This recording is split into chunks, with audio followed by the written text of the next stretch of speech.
Bonjour, donc j'imagine que vous devinez tout de suite quelle est la deuxième raison pour laquelle le retour en France est plutôt difficile.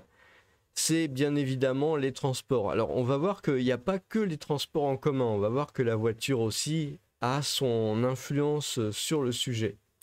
Mais comme à l'origine, moi je suis quelqu'un plutôt de la région parisienne, évidemment, je suis beaucoup plus sensible à l'aspect, on va dire, transport parisien, c'est-à-dire métro, RER, bus éventuellement. Et donc, voilà, ces images peuvent vous replonger un peu dans cette ambiance. Dans cette ambiance, il y a marqué de promiscuité. Enfin, voilà, c'est ça en fait, le métro à Paris. Surtout si vous allez par exemple sur des lignes qui sont surchargées comme la ligne 1 entre Châtelet et la Défense. Enfin, vous voyez, c'est vraiment le genre d'enfer. Même, je crois, les lignes de RER sont surchargées. La ligne 13, c'est vraiment des caricatures, quoi. Je veux dire, c'est vraiment. Donc, il y a des gens, je les plains vraiment, hein. Je veux dire, il y a pas d'autre choix. Je les plains vraiment qui sont obligés de vivre là-dedans. Alors, moi, j'y ai vécu. C'est oui, bah oui, quand même. Donc moi aussi, j'ai fait les métros comme ça, bondés, serrés les uns contre les autres aux heures de pointe. Des fois, effectivement, pour aller vers la Défense, vers les Tours, en utilisant la ligne 1. Enfin, c'est vraiment une caricature, quoi. Le problème, c'est que nos sachants, entre guillemets, en France, ceux qui sont au pouvoir hein, depuis des années, bah, en fait, ils ont mal fait le réseau, quoi. Je veux dire, non seulement ils l'ont mal fait, mais ils l'ont pas entretenu, et puis en plus, ils l'ont pas fait évoluer. En fait, c'est surtout ça. Ils ont hérité d'un métro qui a été fait au début du XXe siècle, et finalement, ils n'ont pas cherché à créer tellement plus de voies, pas tellement plus de places, pas non plus de renouveler un peu le type de rame. Donc ça, c'est pour le métro.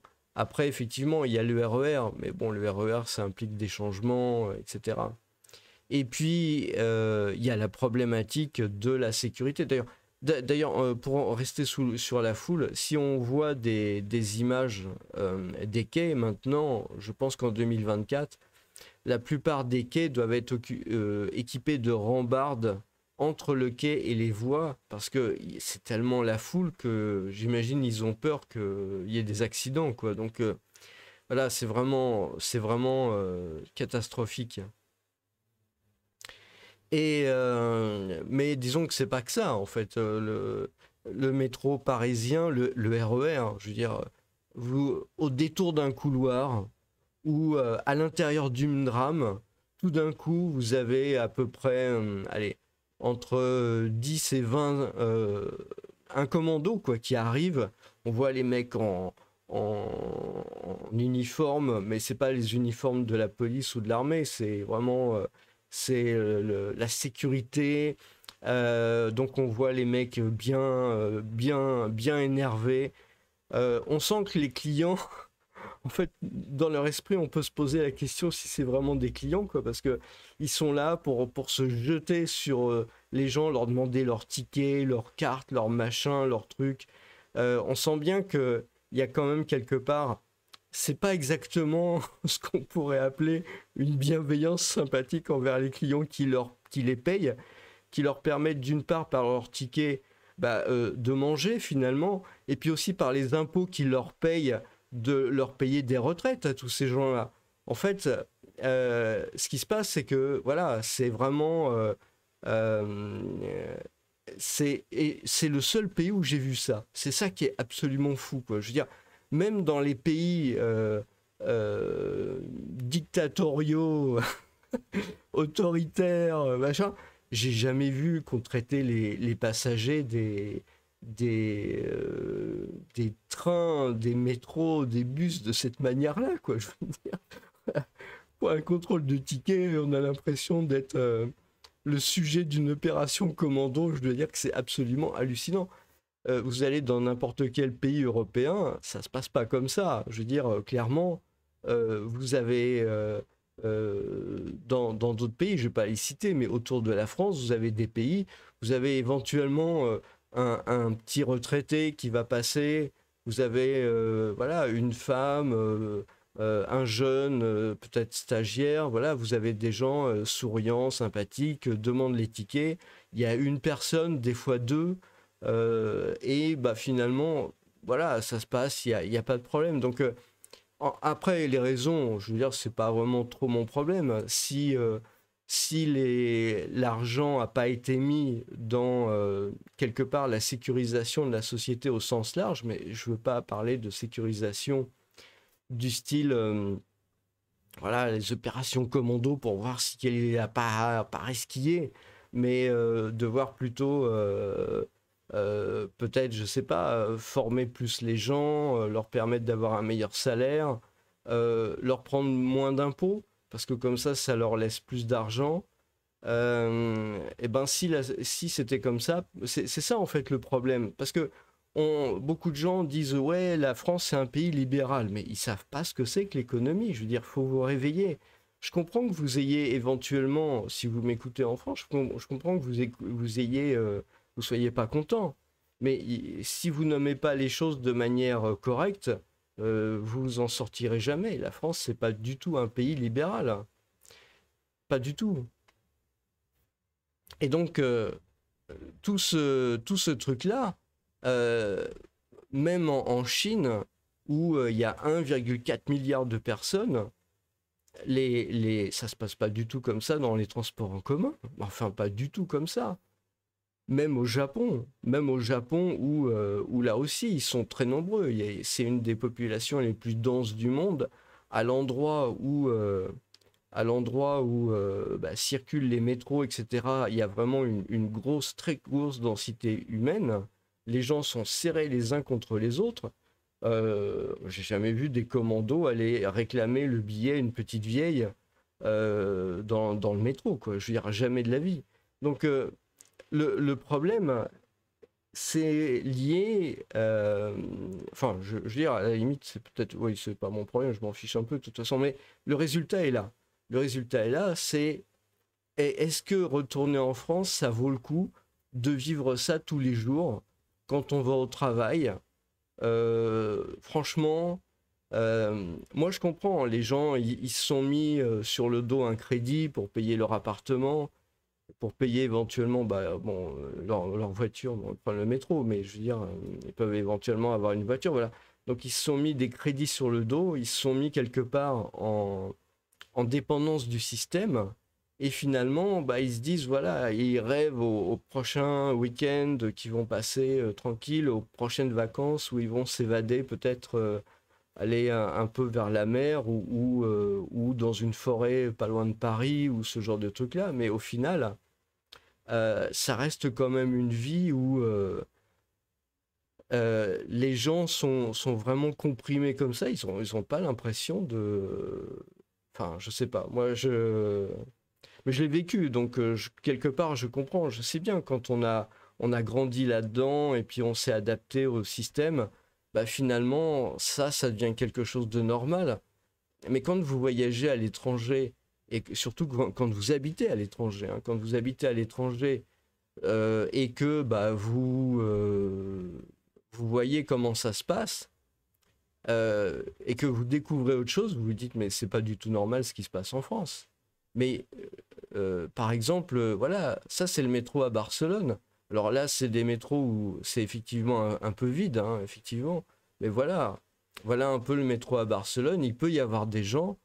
Les quais sont larges, c'est lumineux, c'est clean, c'est propre. Il y a des grands escaliers.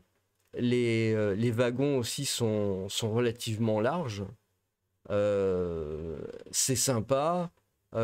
Si on vous demande le ticket, voilà, vous avez un ou deux contrôleurs qui sont là pour vous demander vos tickets avec le sourire. Enfin, je veux dire, voilà, ça n'a rien à voir. Donc voilà, effectivement, il peut y avoir des heures de pointe où il y a plus de monde que d'habitude, oui, c'est vrai. Mais il n'empêche pas moins que, à comparer, je veux dire, quand il y a le choix, après, je veux dire, les raisons pour lesquelles c'est comme ça, pour lesquelles c'est bien à Barcelone et c'est un enfer à Paris, je veux dire, à la limite, je m'en fiche. Moi, ce que je vois, c'est le résultat. Donc, c'est clair que pratiquer quelques années de Barcelone de cette manière-là, les gens ont plus vraiment du tout envie de rentrer à Paris. Et pourtant, voilà, c'est de l'autre côté de la frontière. Je veux dire, c'est pas Bali, c'est pas la Thaïlande, c'est pas je ne sais où. C'est juste pas loin, quoi. Donc c'est à 6 heures de Paris, hein, Barcelone, par le train, hein. Par l'avion, je sais pas, il doit falloir peut-être 2 heures à peu près pour aller à Barcelone. Donc voilà, c'est pas loin. Et Madrid, j'ai pas le souvenir non plus que le métro soit vraiment un enfer, hein. C'est même plutôt sympa. Donc voilà, autour de la France, globalement, ça n'a rien à voir. Et les gens sont quand même beaucoup plus. Enfin, c'est pas une agression permanente qu'on vit dans ces trucs-là. Après, encore une fois, hein, c'est pas les solutions, c'est pas à moi de les trouver, hein, je suis pas payé pour ça, hein. Mais ça, c'est le métro. Mais vous avez les embouteillages en province. c'est encore, c'est encore un truc. Vous avez payé beaucoup d'argent pour former des gens finalement qui pensent qu'il y a une chose, c'est vous prendre de plus en plus d'impôts. Et puis, quand vous êtes le matin, alors c'est, si je me souviens bien, hein, c'est entre 8 heures et, ouais, je sais pas, entre 7h30 peut-être et 9h30 du matin, systématiquement en province, les axes d'accès aux villes sont embouchonnés, quoi, je veux dire. Donc là, on n'est plus dans le métro, mais on est sur des axes routiers. Si vous voulez, les gens dans les années 60, ils ont fait ce qu'il fallait pour mettre au point ces autoroutes, ces routes, mais depuis, ça n'a pas évolué. Ils n'ont pas rajouté des voies, ils n'ont pas rajouté d'autres autoroutes ou d'autres routes là où c'était nécessaire. Ils ont mis des ronds-points. Maintenant, ils mettent des autoroutes sans barrière, à entrer sans barrière, de sorte que, et ils compliquent vraiment tout à fait le truc, de sorte que quand vous rentrez dedans, en fait, si vous faites pas attention, c'est un vrai piège à ce moment-là, vous passez dedans, et quand vous n'êtes pas au courant, et à ce moment-là, bah, ils vous rattrapent plus tard, et les amendes, pour le coup, ça se compte en milliers d'euros. Et si vous voulez payer bah, vous devez sortir de la voiture, vous devez sortir aussi de l'endroit où est l'autoroute, vous devez aller dans une petite guérite où il y a la pluie, le froid, éventuellement il peut y avoir de l'insécurité, parce que comme c'est un problème récurrent en France et qu'il y a pas mal de problèmes sur les autoroutes, bah, vous allez être éventuellement sujet à cette insécurité en dehors, quand on voit tout ce qui se passe actuellement, je veux dire, et que c'est de pire en pire. C'est évident que c'est un problème. Donc, pourquoi vous revenir dans ces conditions-là? Pourquoi revenir pour finalement des infrastructures qui n'ont pas été prévues pour l'activité qu'il y a? Parce que c'est bien beau de faire venir des gens en France, etc. C'est bien beau d'augmenter la population, mais à un moment donné, les gens dans les années 60 et 70 qui avaient bien fait leur travail pour une urgence, il fallait loger des gens, il fallait construire des autoroutes pour que les gens partent en vacances, ou des routes pour qu'ils aillent travailler, ou des infrastructures de métro ou de train, etc. Ils avaient fait tout ce qu'il fallait. Le TGV date de cette époque. C'est pas les Mozart de la finance ni les accordéonistes de la finance qui sont à l'origine de ces trucs-là. Eux, ils ont fait que profiter de la rente quelque part.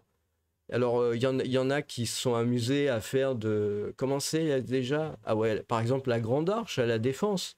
Le truc qui sert à rien. Et il n'y a pas de... Les infrastructures, par contre, pour aller à la Défense, on n'a pas créé des trains supplémentaires. Mais par contre, il fallait absolument faire la grande bibliothèque, comme si la bibliothèque nationale qui existe depuis, je sais pas, 100 ou 200 ans suffisait pas. Mais il fallait absolument laisser son nom. Le mec, il laisse son nom quand même avec l'argent que nous, on gagne. C'est ça qui est absolument fou, quoi. Donc, voilà, la circulation, c'est un problème. C'est engorgé quand... puis vous voyez bien un peu tous les délires qui se passent autour de Paris. Les 50 km/h sur le périphérique. Non mais c'est, je veux dire, et les gens se laissent faire, quoi. C'est ça qui est le plus drôle. Euh, voilà. Mais c'est marrant. Je dis pas qu'il n'y a pas ce genre de problème dans d'autres pays, hein. C'est pas la question. C'est pas du tout ce que je veux dire. Ce que je veux dire, c'est que à un moment donné, quand vous êtes expatrié, vous avez le choix. C'est-à-dire, vous avez le choix. C'est-à-dire que si vous avez envie de revenir dans Paris et dans un métro bondé, etc., travailler pour aller faire Paris-La Défense, par exemple, ben on choisit, ok, on se dit, bon, bah voilà, ça va être comme ça, et à ce moment-là, bon, bah c'est bien, mais on a choisi. Ou alors si on veut aller en province et puis avoir une maison, prendre sa voiture, dépenser de l'essence, prendre un crédit pour la voiture, etc. Et on trouve c'est bien, bon bah voilà, on rentre en France et puis on se dit c'est bien. Mais le problème, le gros problème, c'est que quand vous êtes à l'étranger, en fait, vous avez une vision extérieure du truc. Et là, vous voyez. Euh, 5 ans, 10 ans, 20 ans avant, dans cette situation-là, dans ces conditions-là. Et vous vous apercevez que les choses ne se sont pas améliorées, mais qu'elles se sont empirées. Et comme il y a des problèmes au niveau budgétaire, ça va encore s'empirer. Donc, revenir dans ces conditions-là, mais je veux dire, il y a mieux ailleurs. Il y a mieux ailleurs. Et en 20 ans, en 10 ans, les Français, quand ils envisagent l'expatriation, en fait, beaucoup de Français sont restés, c'est assez étonnant, mais sont restés avec des idées assez anciennes finalement. Même les jeunes, hein, je veux dire, les jeunes ne sont pas mieux que les vieux, parce que les jeunes finalement, ils n'ont pas accès à une information autre que les vieux. Pourquoi je dis ça? Parce qu'on dit, ouais, mais il y a les réseaux sociaux, il y a tout ça. Oui, non, mais les réseaux sociaux, c'est bien, mais ça sera jamais la même chose que l'expérience vécue sur le terrain, en réel.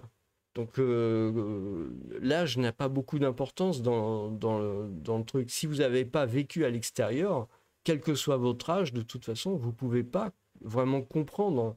À la limite, moi, je m'adresse plutôt, c'est pas à la limite d'ailleurs, je m'adresse plutôt aux autres expatriés, aux gens qui comprennent ce que je veux dire, ils ont compris tout de suite quand je leur ai montré les pages précédentes. Je veux dire, ça, c'est pour tout expatrié, à mon avis, ça fait pas l'ombre d'un doute.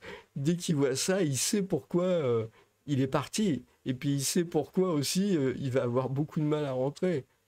Ça fait partie des choses.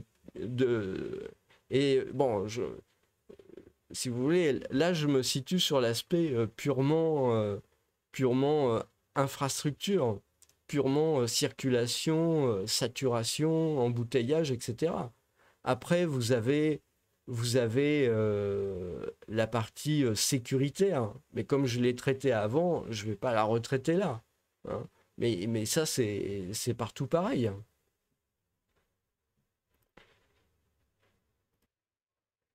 D'ailleurs, ce qui m'a vraiment décidé à rester à l'étranger, c'est le fait d'avoir vu à Paris, hein, donc c'est vraiment, et puis centre Paris, hein, un boulevard que je connaissais bien et qui était assez épargné par la circulation en fait. C'est-à-dire que vous aviez, bon, bah, des voitures qui passaient, vous avez, je sais pas, 10-20 voitures qui passaient, et puis après, voilà, ça se calmait, il n'y avait plus rien. Le boulevard était assez tranquille finalement. Et puis, un beau jour, il y a eu, je pense que donc c'est dans Paris, hein, donc il y a eu la mode un peu quelque part écologiste, où les écologistes à la mairie ou dans des trucs d'influence, machin, ont fait en sorte pour que eh ben, la circulation change. Alors attention, moi je suis exclusivement piéton, hein. Donc si vous voulez, il faut pas me dire ouais les voitures, machin, tout ça, je m'en fiche. Moi je suis piéton, je suis voilà. Donc et c'est pour ça que je montre ces photos de métro parce que moi ça me parle. et pas d'embouteillage dans Paris. Voilà. Donc le truc, c'est que voilà, il y avait donc ce boulevard qui était vraiment calme, silencieux. On pouvait traverser tranquillement, voilà. Et puis un beau jour, ce boulevard, je ne sais pas qui a pris la décision, mais c'est encore ceux qu'on paye très cher, ceux dont on paye l'école hein, pour qu'ils viennent ensuite faire des trucs voilà, d'organisation du pays. Donc on les paye cher, on leur paye de grasses retraites aussi, bien évidemment.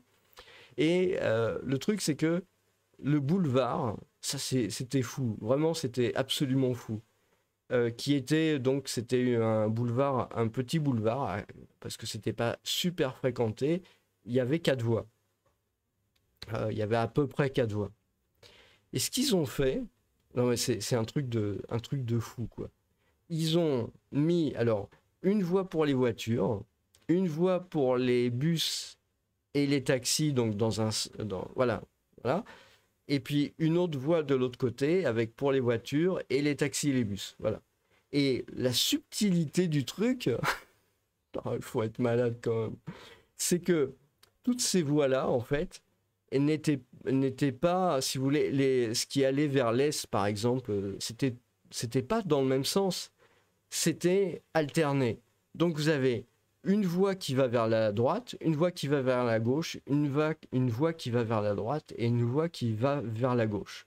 Autrement dit, si jamais vous ne faisiez pas attention, vous avez beaucoup de chances de vous faire renverser.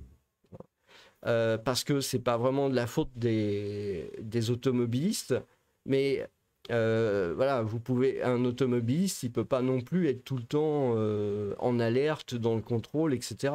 Parce que bon, bah, y a les vélos, il y a tous les piétons, il faut quand même faire très attention. Puis ça, c'est pas une question d'âge, je veux dire, quand vous êtes dans ce genre de situation. Donc, voilà, là, il y a toujours d'ailleurs, donc le flot de circulation, en fait, plutôt que d'avoir 2 flots avec pas beaucoup de voitures, ça avait été rétréci, donc il y avait 2 fois moins de place pour que les voitures puissent passer. Alors, le truc vachement intelligent, hein, je ne sais pas qui a pensé à ça, mais il faut quand même avoir un certain degré de problème psychologique, c'est-à-dire qu'il n'y avait pas beaucoup de voitures, donc comme il y avait 2 voies avant, bah, elles passaient rapidement, et puis le flot de voitures s'écoulait assez vite.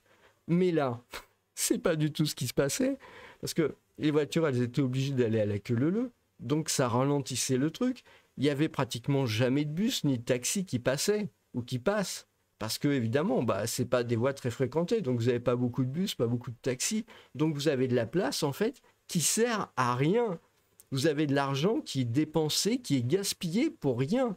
On parle d'économie, on parle de l'environnement, etc.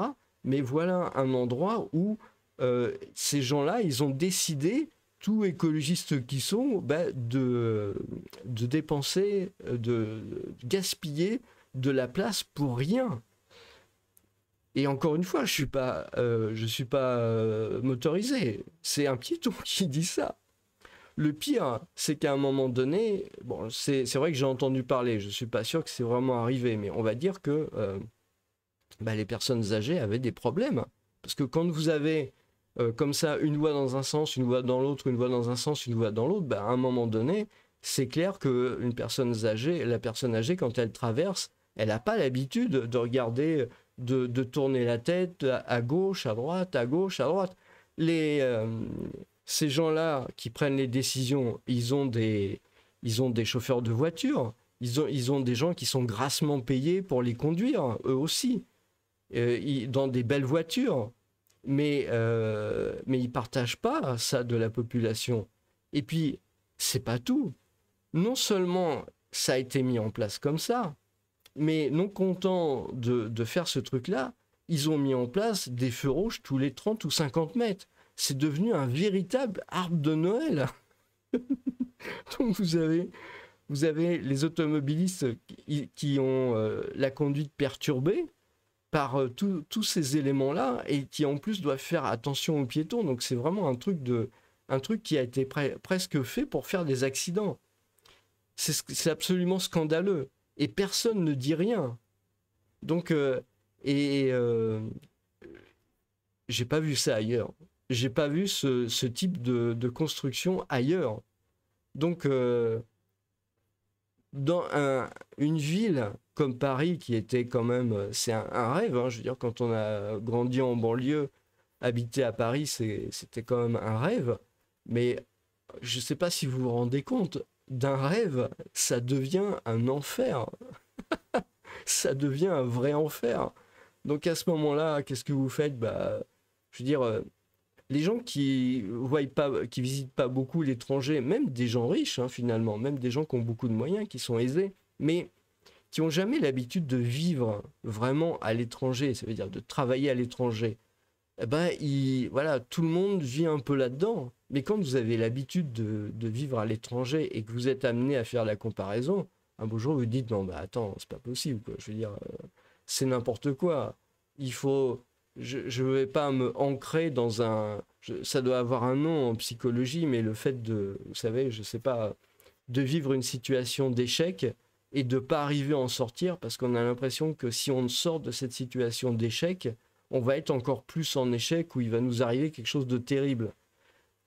Ça, c'est ce qui se passe pour les gens qui vivent pas à l'étranger. Mais quand vous allez vivre à l'étranger et puis que vous comparez, là, ça devient éclatant. Je veux dire, et le pire, c'est que vous allez dans n'importe quel pays, vous revenez, vous retombez là-dessus.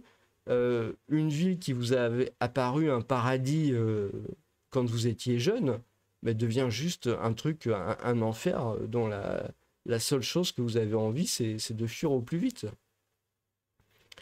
D'ailleurs, je pense que les prix chutent à Paris, c'est entre autres à cause de ça. Je pense que les gens, après ce qui s'est passé, après la pandémie, ils ont pris conscience de la catastrophe que c'était. Il faut pas croire, hein. Je veux dire, il y a beaucoup de gens qui peuvent s'imaginer que parce que c'est une ville, parce que c'est Paris, euh, les choses soit vont s'améliorer, soit se remettront dans l'ordre. Mais en fait, les choses se sont vraiment dégradées sur une trentaine d'années, mais d'une manière absolument, à mon avis, irréversible. Et ce qui va se passer, bah, c'est que les riches vont finir par s'en aller. Je pense que c'est déjà pas mal le cas. C'est pour ça qu'on voit... En fait, vous regardez, hein, le prix de l'immobilier à Paris chute depuis 2022. Pas les prix en province, hein, mais depuis 2020, je crois. Pardon, excusez-moi, depuis 2020, il me semble. Les prix de l'immobilier chutent à Paris. C'est pas pour rien. C'est parce que c'est un mauvais investissement, en fait. Les gens ne veulent plus vivre, les Parisiens, donc ceux qui habitaient là, qui avaient acheté un appartement, voilà, ben, ils veulent plus vivre dans des conditions comme ça. La pandémie leur a permis de découvrir autre chose. Ils ont compris que ça ne le faisait pas. Et donc voilà. Et le fait aussi d'avoir des loyers qui soient si élevés, donc quelque part d'avoir des surfaces de plus en plus petites, à la fin, bon, si ça continue comme ça, il va y avoir une vraie paupérisation de la population, donc des gens qui vont vivre à Paris, qui vont être de plus en plus pauvres, de moins en moins de pouvoir d'achat, et bah, voilà, la vie, Paris va se dégrader comme ça, il ne faut pas croire, hein. Paris n'a pas toujours été aussi clean que ça l'a été il y a 30 ans, en fait, hein. Si vous regardez, essayez de trouver des séries ou des films des années 70 qui se passent dans Paris, ou des années 60 plutôt, ouais, années 60-70. Vous allez voir le degré de dégradation de la capitale. Les immeubles, les appartements qui étaient vraiment dans un état terrible dans Paris, hein, faut pas croire. Paris n'a pas toujours été comme ça. En fait, ça a été rénové dans les années 80, je crois. Je ne voudrais pas dire de bêtises, mais 70-80, avec les transformations dans Paris, avec la mise en place de la bibliothèque Georges Pompidou, etc. bon, voilà, il y a un mouvement un peu qui est parti de rénovation. Les appartements ont été renouvelés, etc. Il y a eu aussi les différentes hausses du crédit qui ont fait que bah, les appartements se sont appréciés. Mais avant Paris, c'était pas nécessairement. D'abord, c'était beaucoup plus habité. Il y avait beaucoup plus des gens normaux, des gens du peuple. Et donc, euh, regardez les images de l'époque, vous allez voir, c'est quand même pas si génial que ça. Ça, ça s'est beaucoup amélioré dans les années 70, 80, 90, on va dire. Et après, la chute a commencé. Alors, je connais pas tous les détails de la raison politique du truc. Voilà. Je me doute que c'est plus ou moins les idées écologistes qui ont gagné. Donc ça, c'est une vraie catastrophe. Je veux dire, à mon avis, même les communistes n'arriveront jamais à détruire un pays comme peuvent le faire les écologistes. Mais donc le résultat est que maintenant, Paris, c'est une vraie catastrophe, quoi, je veux dire. Donc c'est triste. C'est triste et bah, tout ça, c'est les raisons pour lesquelles je pense les gens ne rentrent pas. Euh, et les choses vont pas s'améliorer parce que vu la situation économique, je pense que comment dire, la- les années d'or de Paris, on va dire ouais, on va dire des années fin 70 jusqu'à début des années 2000. En fait, il y avait quand même du crédit, il y avait quand même voilà, peut-être moins d'impôts, peut-être moins de choses qui étaient prises sur la société, donc c'était peut-être plus facile. Maintenant, non. Maintenant, clairement, il va falloir se serrer la ceinture pendant longtemps, voir tout ça. Donc, malheureusement, donc si vous voulez, les infrastructures, c'est vraiment trop un problème. euh, et donc, c'est même pas la peine de penser à revenir à cause de ça. Voilà, bah, je vous remercie, puis je vous souhaite une bonne journée.